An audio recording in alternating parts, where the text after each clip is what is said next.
welcome back to my channel. I am here to talk to you again about a book that I love. It is finally spring in London, and I mean spring where it's actually, the sun is warm, we're having full sun days, it's hitting 20 degrees Celsius, guys, and I'm feeling hopeful.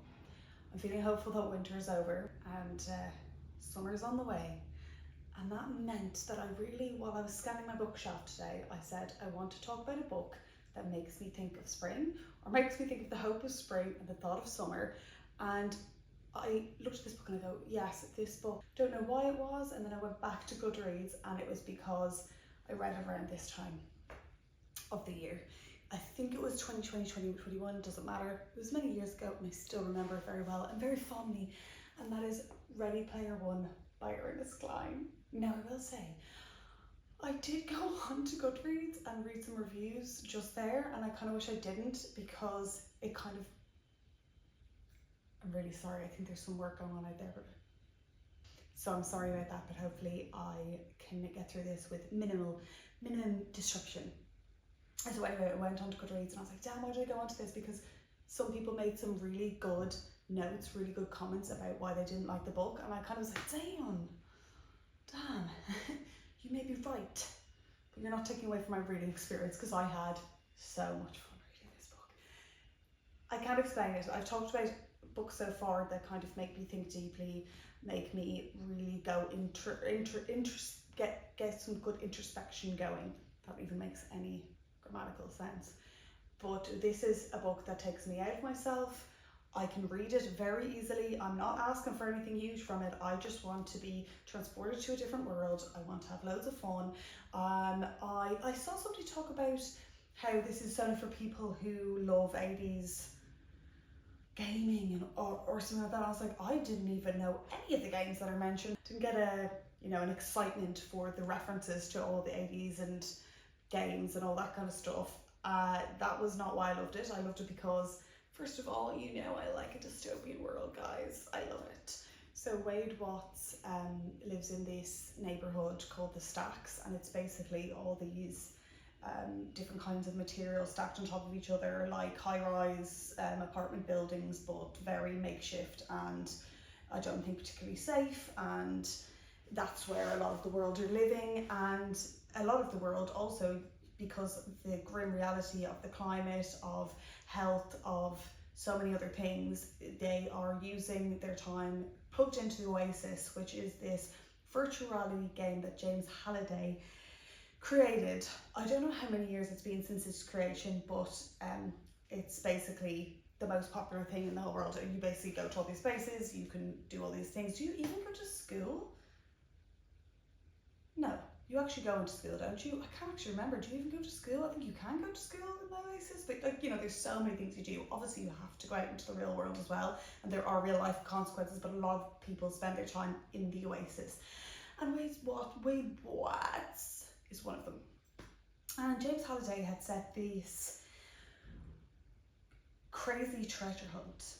Find these keys and find the basically egg, or like the prize at the end, but you have to figure out all these riddles, figure out all these like gaming things to get the key for the next level. 5 years passes and nobody has figured out what the first key to get to the first level, to find the first whatever in this thing called the hunt, and people have kind of forgotten about it. They're not as interested anymore, and this is where Wade Watts, our protagonist comes in, and he finds the first key, and there starts a race to get to the end of it, because of course when he finds the first one, other people figure it out. They know where he's gone in this world, in this virtual reality world. They can kind of figure it out. So when you find out who he is, you find out where he went, so then it starts it all. And it's not just normal everyday people like Wade Watts who wants to win this absolutely vast fortune. You're going to own the Oasis, you're going to own this whole company that is the most used thing in the whole entire world, used gaming, reality, anything in the whole entire world. So it's not just Wade Watts and the normal people, it's also business people. There's also other kind of more nefarious characters trying to get there first, and that have all the money, and he's there, and he's the little guy, little 17-year-old and all that stuff. So you not only follow him in this virtual reality world, which is so fun, but you also follow him in the real world and how things start to get a little bit dangerous for him because he is being obviously very good and ahead in this game. He was the first to find it, so you know people want to catch up with him, and you know it is what it is. It's a really fun science fiction action book. You know, I went in with no expectations, which and I ended up absolutely loving it, being up there with one of my favourite books. But anyway, this is my recommendation for today. I love getting into these kind of books. I'm reading Project Hail Mary at the moment, which I will talk to you all about when I finished it. But you know, this time of the year, is there something in my brain that wants to read these kind of books because I'm really enjoying Project Hail Mary. It gives me this kind of vibe. It's kind of low-key, fun, adventure, nothing too crazy, but you're having fun. So if you wanted a recommendation and you've read Project Hail Mary because it's coming out in the cinemas and you want something else to itch that scratch, read this. So that is, I'm sorry I don't have as much of an in-depth chat about this book, but do you know when you just want to go and go, oh my god, I absolutely love this book. Do you love this book? Tell me, have you read it? Do you plan on reading? Are you not interested? Did you hate it? And why did you hate it? I have read some reviews and I see what they're saying.